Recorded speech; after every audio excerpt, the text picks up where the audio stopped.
Bonjour et bienvenue à cet épisode de notre série En mouvement. Aujourd'hui, nous nous intéressons à un organisme particulièrement intéressant qui représente bien la philanthropie moderne, autant par son approche que par son fonctionnement. Il s'agit de Laura les Merveilles, qui accompagne les enfants polyhandicapés et leurs familles tout au long de leur vie. En plus de reconnaître et promouvoir le droit à l'accomplissement de soi, indépendamment de la sévérité de la situation de handicap ou de la maladie. Pour explorer cet organisme et pour mieux connaître son travail, nous recevons sa fondatrice, Mme Sandra Lambert.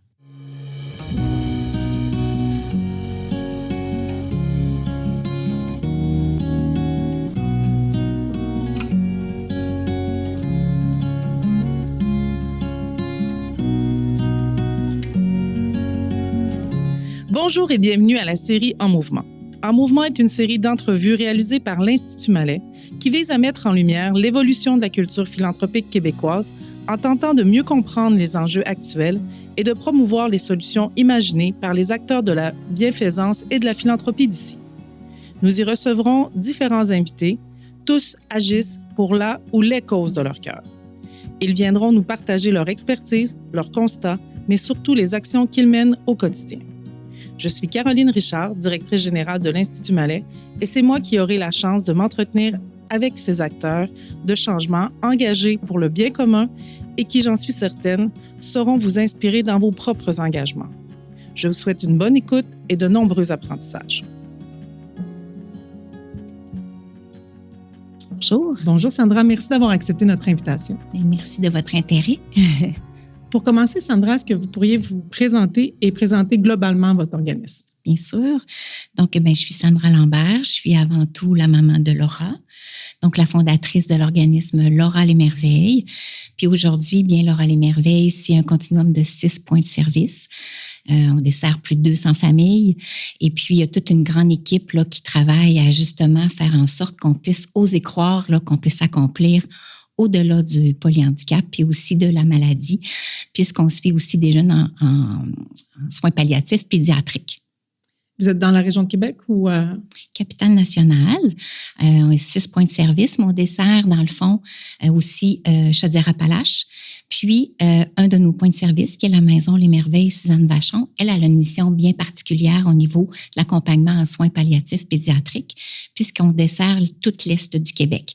Donc, de Trois-Rivières jusqu'aux îles-de-la-Madeleine, la Côte-Nord, etc. Donc, un grand territoire exactement, à couvrir. Oui.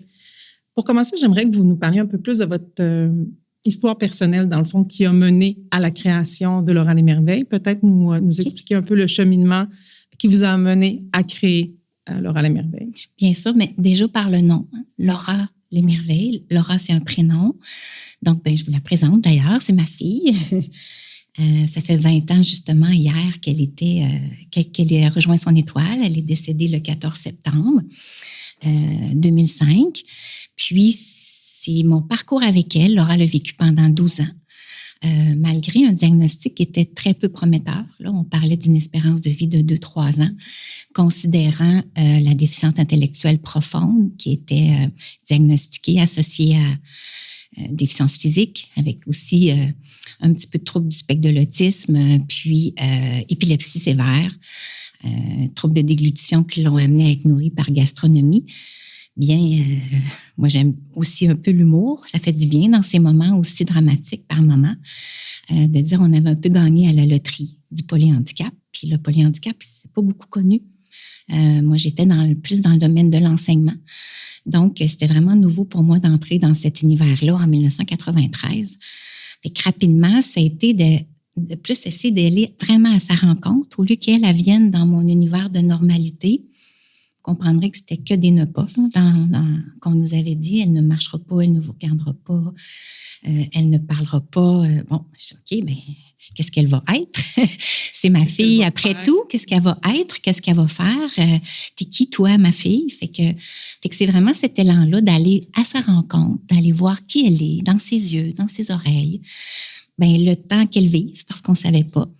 Et d'où le deuxième nom, Les Merveilles, qui est comme, L-E-M-E-R-V-E-I-L, c'est comme un nom de famille, qui met en lumière justement, pas juste ce qui n'est pas possible, mais de dire, peut-il y avoir une vie? Peut-il y avoir un peu de merveilleux en attendant la mort? Et bien, Laura m'a appris que oui. Donc, c'est vraiment mon parcours avec elle pendant 12 ans qui a fait en sorte que, suite à son décès, j'ai laissé l'enseignement, j'ai réfléchi. Puis rapidement, il y a des réponses là, qui sont venues, pas nécessairement de la tête, je vous dirais du fond de moi, là, de dire il faudrait faire quelque chose pour cet univers du polyhandicap. Parce que moi, ma fille n'était jamais allée en répit. Il n'y en avait pas. Ça n'existait pas pour cette clientèle-là, hein, parce que polyhandicap veut dire à la fois déficience intellectuelle et physique. Donc, pas un des deux. Les deux. Puis quand on a les deux, souvent, ça ne s'additionne pas, ça se multiplie les conséquences. Et des troubles de santé associés, comme je disais tout à l'heure, l'épilepsie sévère qui peut vraiment venir aussi menacer la vie. Donc, c'est un petit peu comme ça, tranquillement, pas vite, que j'ai osé commencer par un camp d'été dans mon salon. Okay, ensuite, la bougie d'allumage, ça oui, mais rapidement, l'absence de service, j'imagine? Oui, parce qu'exemple, les camps d'été, ces jeunes-là qui vivent en situation de polyhandicap, ils ont l'école spécialisée qui existe, mais quand arrive la période estivale, il n'y avait rien. Donc, il y a bien des parents qui devaient prendre un sans-solde de 2 mois pour rester avec leurs jeunes. Parce que veut pas aussi, quand le jeune en situation de polyhandicap vieillit, le réseau naturel un petit peu s'effrite avec le temps.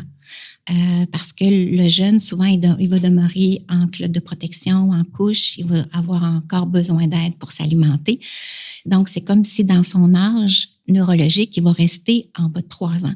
Même si le nombre de bougies sur son gâteau là, augmente, l'âge de développement demeure quand même souvent en bas de 3 ans. Donc, des fois, il y a un épuisement un petit peu au niveau du réseau direct de la famille. C'est ce qui fait qu'on s'est dit, ben pourquoi pas un camp d'été, puis pourquoi pas le faire dans une école aussi spécialisée, qui est l'école Madeleine Bergeron, qui a eu la curiosité ou l'ouverture de nous laisser entrer dans cette école-là, parce que l'école, elle est déserte l'été. Fait que c'était un petit peu la philosophie aussi de dire, ben tous ces beaux locaux-là sont déjà tout prêts, tout installés pour cette clientèle-là. Toujours un souci d'efficience dans le développement de Laura les Merveilles.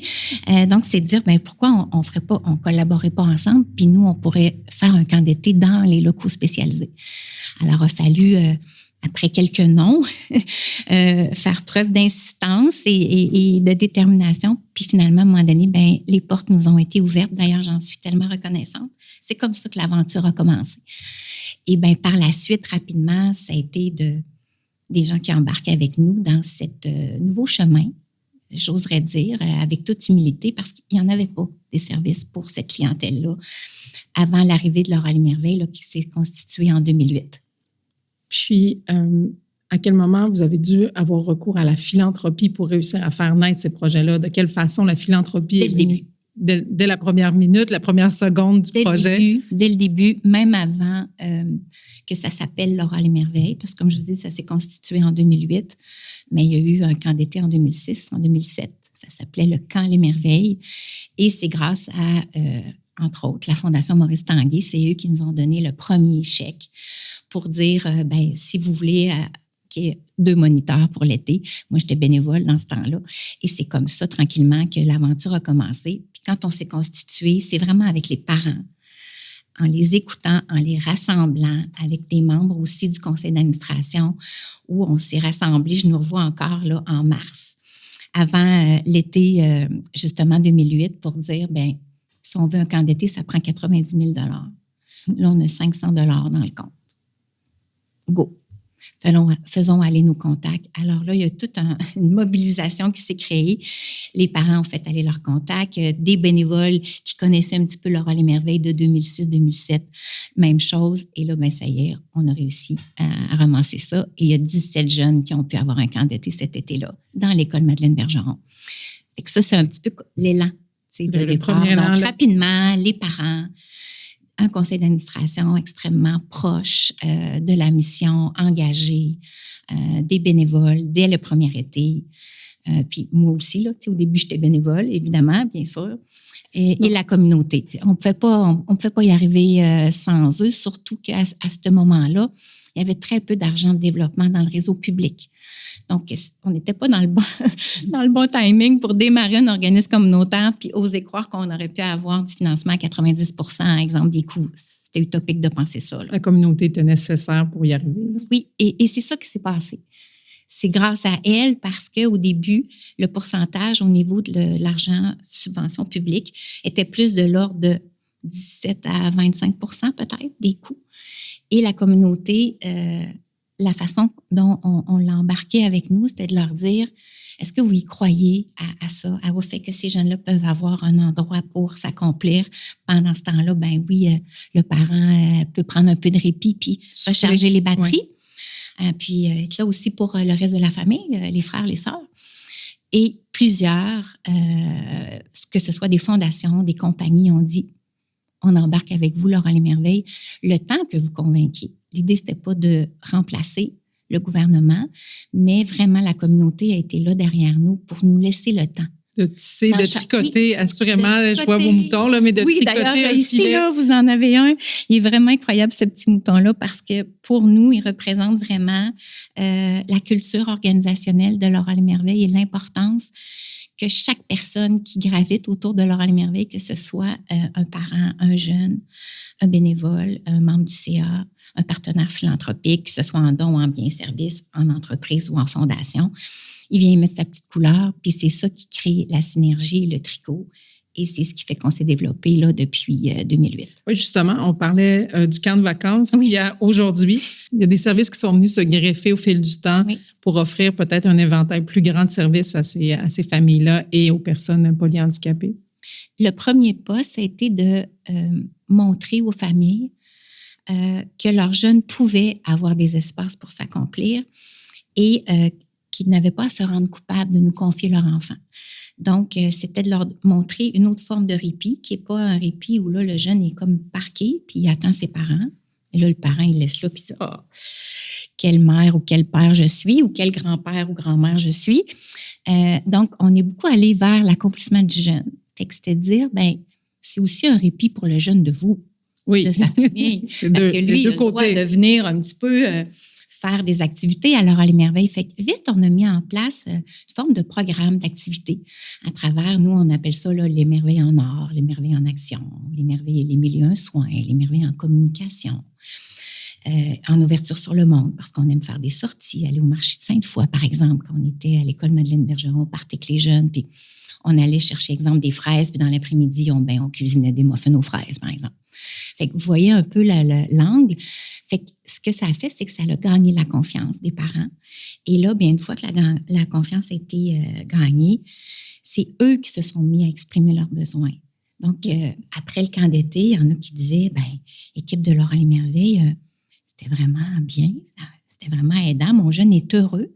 Il y avait aussi beaucoup ça, comme, oui, le répit du parent, mais... Ben, c'est un répit dans les deux sens, c'est un répit aussi de... D'où le mot les merveilles encore. Exactement, mais un répit pour les parents de dire, ben, mon enfant est bien. Il est bien, il est heureux, il a envie d'y aller. Il dort le soir quand il arrive à la maison. Donc, c'est dépensé.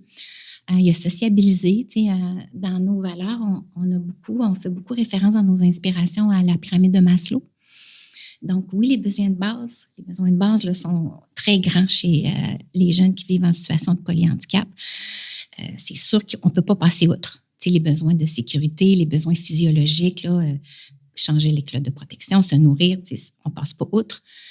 Mais il y a d'autres choses dans la vie. Là. Il faut se On vient agrandir l'univers. On vient agrandir l'univers, les possibilités. On vient les découvrir aussi. Oui. Donc, essayer de bien communiquer avec eux, avoir un oui, un non. Avec ça, on peut faire beaucoup de chemin. Et là, bien arriver vraiment à pouvoir rentrer dans leur univers puis être avec eux. Donc, tout ça a fait en sorte que les parents nous ont exprimé leurs besoins. Donc, le deuxième besoin qui est exprimé après les camps d'été spécialisés, ça a été vraiment des journées de répit, mais tout au long du reste de l'année, les 3 autres saisons. Donc, les journées pédagogiques à l'école, les journées fériées, la semaine de relâche, les congés de Noël. Donc, ça peut représenter entre 40 et 45 journées dans l'année. Alors, nous, on est là, sur le chemin, à côté des parents. Puis j'oserais dire des fois même à côté de chacun d'eux, parce qu'il n'y en a pas un pareil. Il n'y a pas un jeune qui est pareil. Il n'y a pas un papa et une maman qui ont exactement les mêmes besoins. Fait qu'on est très proche d'eux et 1 à 2 fois par année. On aime bien les entendre, que ce soit par écrit, par des sondages à la fin de l'été, ou encore des petits focus group là, qui nous ont amenés d'ailleurs à développer des services un peu plus pour les 21 ans et plus. Ça, c'est vraiment aussi même une maman, Joanne Néron, la maman de Vanessa, qui, à un moment donné, avait débarqué dans ma cuisine chez moi en me disant, Sandra, dans 2 ans, ma fille va avoir 21 ans. Je vais faire quoi? Oui. Il y a peut-être un peu de centre de jour qu'on connaît pour la déficience intellectuelle, mais quand on parle de polyhandicap, à l'époque, c'était peut-être 2 demi-journées par semaine. Alors, le parent, il fait quoi? Il prend sa retraite à 40 quelques années. Donc, fait que c'est beaucoup ça, l'écoute des familles qui nous a amenés à développer. Donc, service de répit tout au long de l'année, camp d'été. Ensuite, service pour les 21 ans et plus, donc de l'école spécialisée pour adultes. On s'est associé à une commission scolaire, la commission scolaire des découvreurs, et le centre d'éducation des adultes, le Phoenix, qui a cru en nous, là aussi, parce que c'est une très grande innovation, là, je voudrais même dire, sur la planète, on était la première classe aux adultes, la classe La Marguerite. Et là, c'est une belle trajectoire de 5 ans où là, on croit encore que le jeune adulte peut apprendre. Fait que c'est comme un peu, tu sais, moi, je fais souvent le parallèle avec la vie normale, entre guillemets. Donc, pour nous, c'est un cheminement, merci. Un peu pour nous, c'est un peu comme le cégep ou l'université, après l'école secondaire. Fait qu'au bout de ça, il y a un grand bal de graduation. Et là, encore là, les parents nous ont dit, mais là, comment notre jeune va contribuer à la société, Laurent Lesmerveilles? Fait qu'on a développé des ateliers socio-professionnels.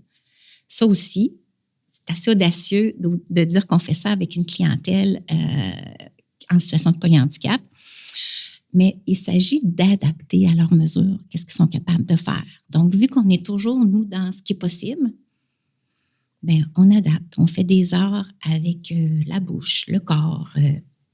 L'équipe, elle est extraordinaire de Laurent Lesmerveilles. C'est rempli de créativité, de professionnalisme, de rigueur. Là. D'ailleurs, l'équipe doit compter d'une multitude professionnelle, de diversifier aussi. Absolument. Quel genre de professionnels viennent soutenir votre action là, au quotidien? Ce que je trouve intéressant de mentionner d'entrée de jeu, c'est qu'il y a beaucoup, beaucoup de jeunes bénévoles qui viennent travailler au camp d'été une fois que le bénévolat est fait.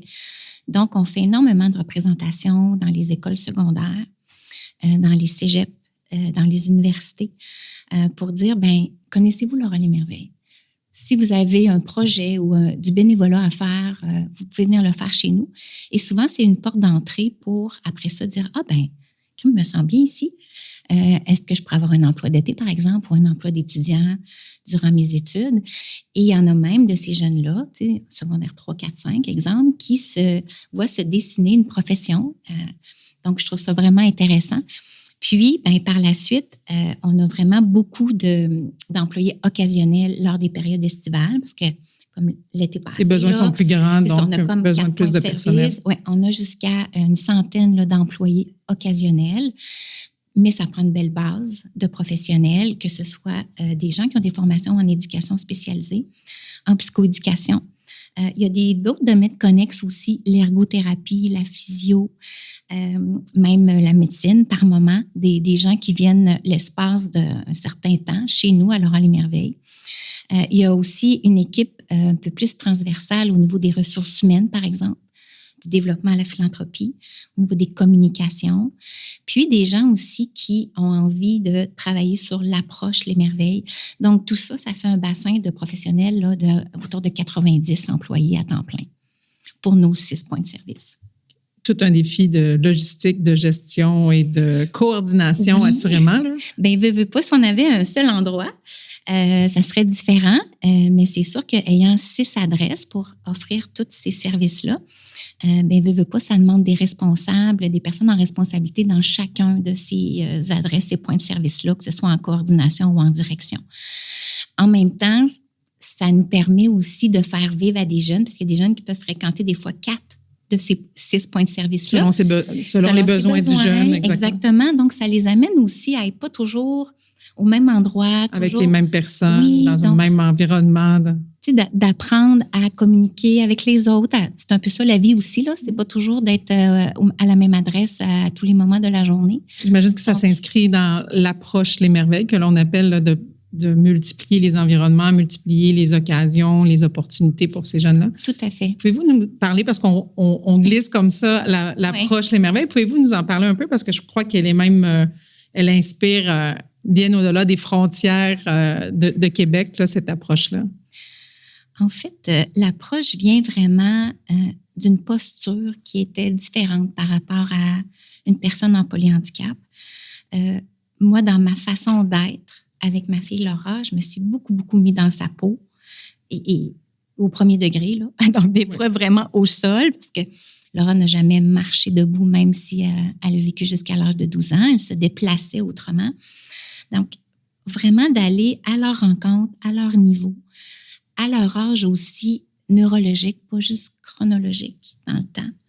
De dire, ben les yeux ont quel âge, le corps a quel âge, c'est quoi la prochaine étape si on se fie à l'âge vraiment neurologique. Et donc, tout ça, cet élan-là a amené à les considérer d'une autre façon. Puis l'effet de ça, c'est de leur permettre d'apparaître au monde, déjà de leur permettre de communiquer, d'être capable d'avoir un oui et un non. Ça, là, après ça, on peut faire des miracles et on peut savoir un peu plus leurs intérêts, leur faire des choix. Adapter les services aussi. Oui, et tu sais, des fois, c'est un petit peu plus long, mais ça nous permet, quand, par exemple, la personne, au lieu de choisir qu'est-ce qu'elle va écouter comme émission de télévision, par exemple, parce qu'on va passer un film, on pourrait bien choisir pour elle, parce qu'on pourrait penser qu'il y a une déficience intellectuelle profonde. On va mettre pas un choisir. film, c'est ça. Bon. Alors, mais quand on fait des choix, puis que la personne, à un moment donné, choisit toujours, mettons, le même, bien là, on peut supposer qu'il y a une préférence. Alors là, on peut amener voir la personne, voir, exemple, le chanteur ou la chanteuse en spectacle, par exemple. Et là, d'aller sur un chemin un petit peu plus normalisant, où c'est l'épanouissement là, qui apparaît jour après jour, mais petit peu par petit peu, on s'entend, là, c'est pas des gros miracles, c'est souvent des très petits miracles. Fait que l'approche Les Merveilles vient éveiller ça. Vient mettre vraiment en lumière ce qui est possible. Et quand c'est pas possible, on se dit pas ah ben, on fera pas ça. Ah ben, on fera pas ça. On va plutôt dire comment on pourrait le faire. Qu'est-ce qu'on pourrait faire Qu'est-ce d'autre? qu'on pourrait faire à la place? Ouais. Fait que, tu sais, quand il y a une barrière, au lieu de s'asseoir en arrière de la barrière et dire bon, mais ça, être découragé, on va essayer d'aller voir, oh, mais à droite, il y aurait-tu quelque chose de possible, à gauche. Et c'est comme si, avec le temps, l'équipe a embarqué dans ce mindset-là, dans cette posture-là, que moi, j'ai initié, mais maintenant, l'équipe embarque et ça se multiplie fois 1000. Là. Vous comprendrez que la belle relève remplie de créativité. Et quand ils l'expérimentent aussi au quotidien, mais là, ça devient très concret et ils voient le fruit et les petits miracles, ils les vivent. C'est pas toujours là. Des fois, il y a un petit miracle, puis après, le lendemain, il n'existe plus, on recommence. Ça prend énormément de conviction, de détermination et j'oserais dire un élan de bonté à l'intérieur, une façon d'être, de croire. Réussir, ouais. C'est des mots importants. Là. Alors, à Les Merveilles, on a comme des verbes qu'on aime beaucoup conjuguer. Là. C'est oser, croire, découvrir, innover, célébrer. Toujours la fête. Alors, à Les Merveilles, dès qu'il y a un petit quelque chose qui se passe, on aime souligner ça. Donc, toujours en qu'est-ce qui est là et non pas s'arrêter à qu'est-ce qui n'est pas là ou qu'est-ce qui pourrait être là mais qui n'est pas là. Donc, en même temps, on ne fait pas l'autruche. On connaît les diagnostics, ils sont importants, mais une fois qu'on les sait, on aime les déjouer de façon prudente et sécuritaire toujours. Fait que c'est un peu ça, l'approche Les Merveilles. Et puis avec le temps, il y a des programmes qui ont découlé de ça. Je vous en parlais tout à l'heure, là, les fameux Les Merveilles en action, Les Merveilles en art. Puis ces programmes-là peuvent déboucher après ça sur des activités concrètes. Je vous donne un exemple. Aux ateliers socio-professionnels avec nos adultes, on fait des ateliers d'art. Puis ça débouche au mois de juin sur un genre de symposium de peinture, d'une exposition. Et là, leurs œuvres sont mises en valeur. Fait que vous voyez, ça a aussi une portée sociale. À la Maison Famille Suzanne Leclerc, où là, on a des jeunes qui sont des colocs. Donc ça aussi, c'est un besoin des familles de pouvoir passer des fois une semaine chez papa, maman, puis une semaine dans cette maison-là avec les colocs à apprendre c'est quoi vivre ensemble. Et là, on a développé un programme pour leur faire expérimenter les activités de la vie quotidienne, faire à manger, le lavage, arroser leurs plantes, faire un petit potager. Fait que tout ça, c'est chapeauté par un projet de recherche. Fait que, c'est comme toujours un petit effet domino dans ce que je vous parle. Alors, c'est vraiment comme ça que ça s'est développé. Puis, veut pas, ça fait parler aussi du polyhandicap. J'ai peut-être des chiffres à vous donner un petit peu, Caroline. Là, quand on parle de polyhandicap, c'est environ 3 000 dans la province. Ça, c'est des données de 2024. Sur ces 3 000-là, il y en a environ 800 qui sont des adultes. Donc, ils survivent. Et en 2024, il y avait 60 nouvelles naissances. Mais en même temps, c'est une très petite niche là, quand on regarde ces chiffres-là. Donc, mais ça exige aussi une intervention très spécifique, absolument, très adaptée aussi là, à chacune des situations. Et quand on parle de notre continuum de services, quand on parle de notre approche, ça vient un petit peu démystifier, j'oserais dire, le polyhandicap, puis dire que ça existe. Et pour nous, c'est pas juste un défi qui est insurmontable. Il y a une possibilité de vivre avec et d'aller accompagner les parents avec une certaine forme de normalité, si on peut dire, puis surtout d'émerveillement, autant pour eux, leurs frères et sœurs, la famille élargie aussi, parce que quand un diagnostic tombe dans une famille, souvent, il y a un impact sur les frères, les sœurs, les grands-parents, les voisins, les amis. Donc, c'est aussi ça qu'on veut porter comme message. Je pense qu'on est devenu, avec le temps, là, depuis 2008, un acteur vraiment clé pour venir démystifier ce polyhandicap-là et démontrer qu'est-ce qui est possible de faire là, au Québec. Vous nous avez parlé beaucoup de l'évolution des services que vous avez mis en place, de l'innovation, mais tout faire ça, mettre tous ces services-là en place, assurément, vous avez dû agrandir la famille Laurel et Merveille dans le sens que vous avez dû mobiliser la communauté, mobiliser les partenaires. Comment vous avez mobilisé des nouveaux partenaires autour de vous? La philanthropie, quelle place la philanthropie a pris dans ce cheminement-là, puis dans cette mise en place de services exceptionnels, là? C'est un axe incontournable, comme je vous ai parlé tout à l'heure, dès le départ. Par la suite, il fallait que ça suive la croissance. Donc, à mesure que les services se sont développés, il y a des créneaux qui se sont aussi développés. Par exemple, on a toujours des jeunes enfants à Laurel et Merveille. Donc, il y a des gens en philanthropie que c'est ça leur créneau. Par la suite, quand on a développé plus la trajectoire adulte, là, on a touché un autre milieu. Il y a aussi les programmes que je vous parlais tout à l'heure. Le programme des arts, par exemple, d'oser proposer des arts à cette clientèle-là, il y en a qui sont en philanthropie pour faire promouvoir les arts, l'accessibilité universelle, l'activité physique adaptée. On amène aussi nos jeunes au théâtre, on les amène jouer au quai, on les amène à l'aquarium. Donc, il y en a que c'est le social qui les intéresse. Fait que, voyez-vous, avec tous ces créneaux-là, à chaque fois, on a des fois parlé de Laurel et Merveille, mais avec un visage une approche différente, un besoin différent. Un besoin différent. Et ce qu'on aime, c'est un peu exposer les différents visages quand on rencontre des nouveaux philanthropes, puis leur dire, vous, qu'est-ce qui vous parle dans ça? Parce que l'idée à Laurel et Merveille, c'est vraiment, comme on appelle ça un win-win, excusez l'expression anglaise, mais c'est vraiment gagnant-gagnant. Et c'est de l'implication, de l'engagement. Fait que, quand on parle qu'il y a plus de 95 partenaires philanthropiques à Laurel et Merveille, il n'y a pas un partenariat qui est attaché de la même façon. Autant dans le choix de ce qui va être supporté par le philanthrope, mais aussi dans la forme de reddition de comptes. Parce que c'est pas toutes des mêmes périodes de l'année. Donc, il y a toutes des redditions de comptes différentes. Et même quand il n'y a pas de reddition de comptes de demander, nous, on aime envoyer ce qu'on appelle des rapports d'émerveillement. On trouve ça vraiment important de donner du concret à la valeur de l'engagement. Des fois, l'engagement, il est en argent, mais des fois aussi, il est en biens et services. Là. Il y a plus de 45 partenaires à Laurel et Merveille qui, c'est en forme de biens et services.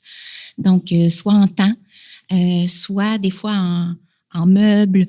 Il Il y a en fleurs, à la maison Les Merveilles Suzanne Vachon, il est déjà arrivé que les parents nous demandent de se marier avant le décès de leur enfant. Alors, l'équipe là-bas sont incroyables là, et ils organisent un mariage en 24 heures. Et bien là, on peut avoir une esthéticienne bénévole qui va venir donner du temps. Les fleurs sont gratuites. Fait que voyez-vous, c'est comme toute une grande chaîne c'est vraiment une communauté qui entoure et qui prennent soin et qui vous soutiennent dans votre action. Exact. C'est essentiel. Laura Les Merveilles ne serait pas ce qu'il est aujourd'hui sans cette portion-là, mais sans aussi, de plus en plus, là, depuis 2008, notre gouvernement, donc les subventions publiques, que ce soit municipales, provinciales ou fédérales, avec le temps, il y a une confiance là aussi qui s'est gagnée. Je pense qu'il y a une crédibilité et il y a des beaux partenariats vraiment où on est ensemble. Et oui, la communauté vient compléter, mais on aime bien que les subventions publiques soient au moins à la hauteur de 52 % là, de chacun des projets. Vous parlez de votre rôle, les services que vous mettez en place, les partenariats que vous avez qui viennent vous soutenir. Votre rôle comme de sensibilisation, comment vous le voyez auprès de la communauté? Parce que pour que la communauté se mette en action, il faut qu'elle sache les besoins, il faut qu'elle connaisse la clientèle. Comment vous voyez votre rôle de sensibilisation dans la communauté?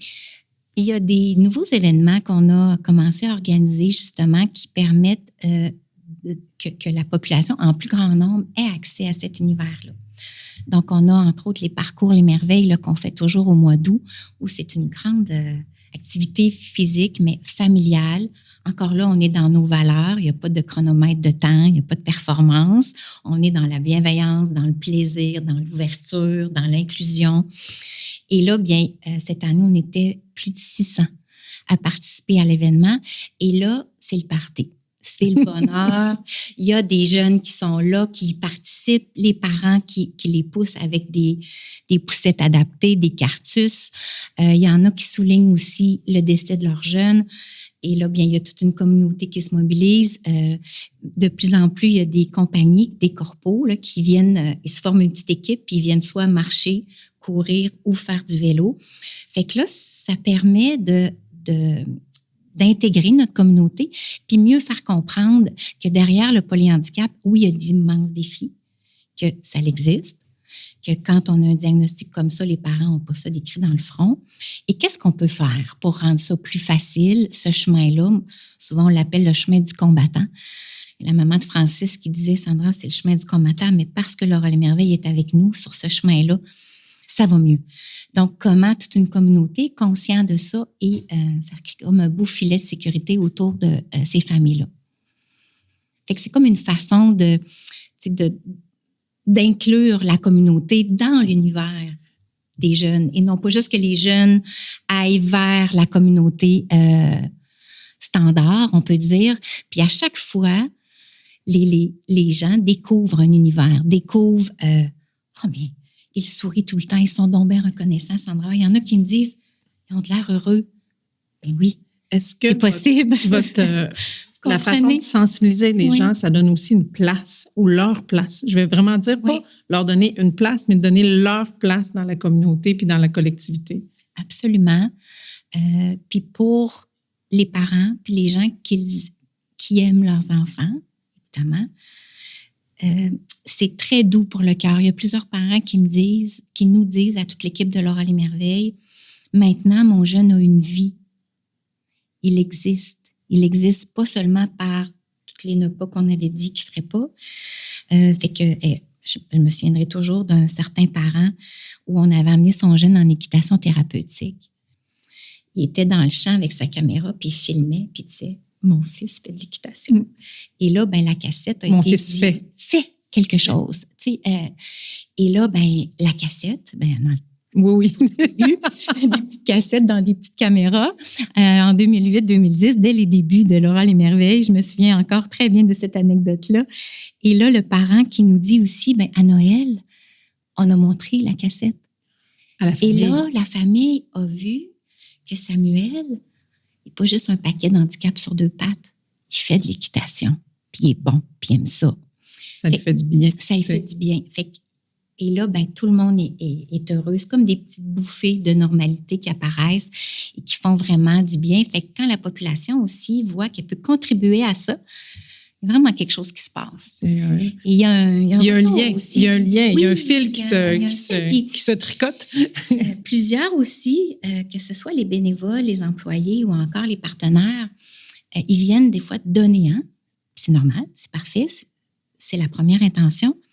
Et rapidement, ce qu'ils nous disent, c'est « mais on ne fait pas juste donner, on reçoit. » On part avec quelque chose. C'est quand on fait des remises de chèques, par exemple, on aime beaucoup accueillir les donateurs dans nos points de service pour que les jeunes soient là, qu'ils puissent les remercier, puis que le donateur voit concrètement l'univers dans lequel le jeune évolue. Et à chaque fois, il y a une rencontre qui se passe. Et la poignée de main, un petit peu plus formelle à l'arrivée, se transforme à la fin, souvent une accolade pour dire merci équipe de Laurent Merveille, je ne fais pas juste donner, je repars avec quelque chose. Parce que nous, on est convaincus qu'ils sont utiles, ces jeunes-là. Assurément. Dans ce qu'ils portent, dans leur grande reconnaissance de tous les moments. On fait ça pour eux, là, puis c'est comme si on leur donnait la terre. Fait qu'ils ont des belles choses à nous apprendre, ils ont des belles valeurs à nous transmettre. Vous avez parlé que vos services se modifient selon les besoins, selon les demandes des parents. Wow. C'est quoi le prochain défi pour Laurent Merveille? Premièrement, c'est d'arriver à bien consolider tout ça parce que c'était une croissance extrêmement rapide. De 2008 à 2025, 6 points de service puis pratiquement 10 millions de budget. Fait qu'il faut bien consolider ça puis penser à la pérennité. Donc, de développer d'autres véhicules aussi philanthropiques pour assurer ça. Puis, le prochain projet, il suit vraiment le dernier qu'on a eu, qui est la Maison Famille Suzanne Leclerc. Je vous parlais de coloc. Eux, on leur apprend à vivre chez soi. Fait que là, les parents nous disent, bien, quand il va avoir appris, aussi où qu'il va habiter. Présentement, dans notre société, la place pour ces jeunes-là, c'est en CHSLD ou en maison alternative, là, tout récemment. Mais les parents, ce qu'ils aimeraient, c'est une continuité de ce qu'on leur offre. Et de l'approche, j'imagine. Et de l'approche et d'arriver à ce que le jeune ait un vrai chez-soi à dimension humaine.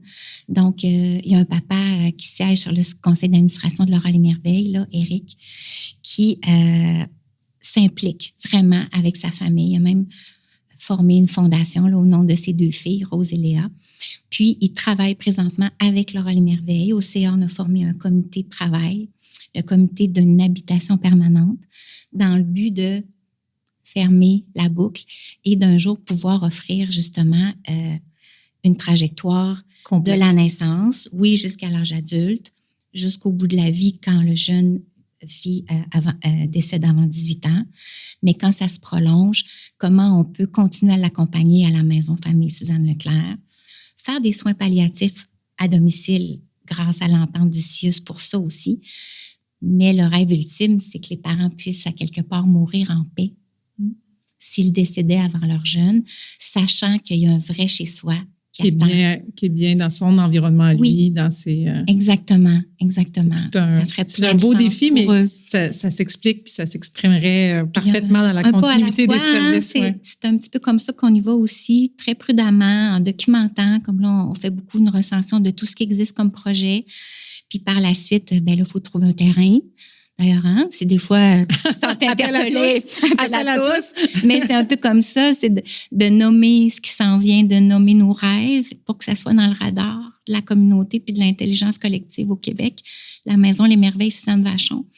C'est vraiment comme ça qu'on l'a développé là, pour l'Est du Québec, en travaillant avec la famille Dallaire, en osant leur partager notre rêve. Puis eux, il y avait des rêves aussi, on a mis ça ensemble, puis il y a quelque chose qui aboutit de ça. Fait que c'est comme un pas à la fois, une couleur à la fois, puis il y a comme une magie qui s'installe, toujours aussi avec rigueur et intelligence, parce que c'est pas non plus, on n'est pas à Walt Disney, là. Non, puis ça... Il n'y a pas de...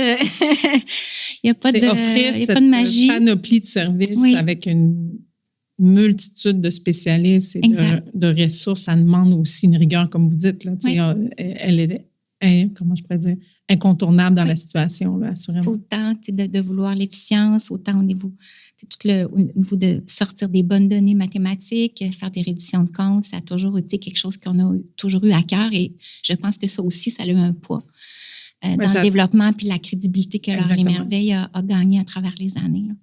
Alors, merci beaucoup, Sandra. J'ai pas de doute là, qu'avec l'équipe qui t'accompagne aussi, vous allez réussir à accomplir des nouveaux défis ou à relever les nouveaux défis là, qui se dressent devant vous. Moi, de l'entrevue, j'ai retenu 3 mots-clés. Puis vous allez me dire, je vous laisse voir si je fais erreur. Exactement. Le premier, transformer. Oui. Pour avoir transformé une situation qui n'est pas nécessairement évidente, qui pose des défis en levier de changement. Je pense que c'est le mot transformer. Sinon, le mot donner. Puis on pourrait penser à donner parce que vous avez beaucoup de partenaires qui vous ont donné, mais je vous dirais surtout donner une place à cette clientèle ou à ces personnes polyhandicapées dans notre société, dans nos collectivités, puis montrer qu'elles pouvaient relever des défis puis se réaliser elles aussi. Je pense que c'est donner une place exceptionnelle. Et le dernier mot qui me vient en tête, c'est sensibiliser. Parce que par la sensibilisation, vous êtes capable de mobiliser. Puis là, créer le mouvement qui vous amène à votre approche Les Merveilles et créer des merveilles. Je vous dirais créer des merveilles. Alors, c'est comme ça que je le vois, mais j'oublie peut-être des choses. Mais je me reconnais dans ce que vous dites. Ça me touche toujours aussi d'entendre dans la bouche de quelqu'un qui regarde Laure Les Merveilles, qu'est-ce qu'il retient. Quand on donne des conférences, exemple, dans des universités, souvent je termine avec ça. Tu sais, c'est quoi vos mots? Puis moi, je repars avec ça pour mieux continuer puis partager ça aussi à l'équipe. Il y a le mot reconnaissance. Oui. Tout ça ne serait pas possible sans justement une espèce d'effet osmose qui fait que quelqu'un dit quelque chose. On fait parler de tremplin. On fait du pouce là-dessus. Et c'est incroyable là, ce que ça peut apporter et la place que ça peut donner à ces jeunes-là qui, il n'y a pas si longtemps, n'en avaient pas. Il n'y avait pas une voix. Et moi, je dis souvent que Laure Les Merveilles leur permet d'apparaître au monde. Et quand ces petits miracles-là arrivent, vous devriez voir dans leurs yeux ce qu'on voit, dans leur corps, la fierté qu'on ressent. Le slogan de Laure Les Merveilles, c'est « plein le cœur, plein les sens ». C'est d'ailleurs une maman qui l'avait trouvé, qui avait dit à Laure Les Merveilles, quand ma fille revient de là, on dirait qu'elle en a plein la bouche, plein les yeux, plein les oreilles, donc plein les sens. Et moi, comme parent, j'en ai plein le cœur. Donc, c'est beaucoup une histoire aussi d'amour. Il ne faut pas avoir peur du mot. Pour mettre en lumière qui ils sont, les trésors qui sont. Et on vous invite aussi à nous suivre. On a un beau Facebook là, sur lequel les mots que je vous ai nommés aujourd'hui souvent sont en images, en petites vidéos. Puis notre site web, évidemment. Il y a même une nouvelle vidéo là, qui explique l'histoire de Laura et moi en ouverture. Puis il y a une belle section sur l'approche Les Merveilles. Fait que ceux qui voudraient en savoir un peu davantage. Plus, il y a une belle section, il n'y a pas de copyright, on veut que tout le monde l'utilise, puis qu'on puisse faire reconnaître cette audace-là de croire en l'accomplissement de soi malgré la maladie puis le polyhandicap. Fait que merci. Merci Sandra, je vous remercie de cette ouverture aussi puis de cette entrevue, mais je dirais discussion avec vous pour nous aussi nous remplir le cœur aussi. Hein. Vous faites facilement le plein de nos cœurs aussi. Alors, merci beaucoup. Et à vous à la maison, je vous dis prochain rendez-vous pour un autre épisode de En Mouvement très prochainement. Merci.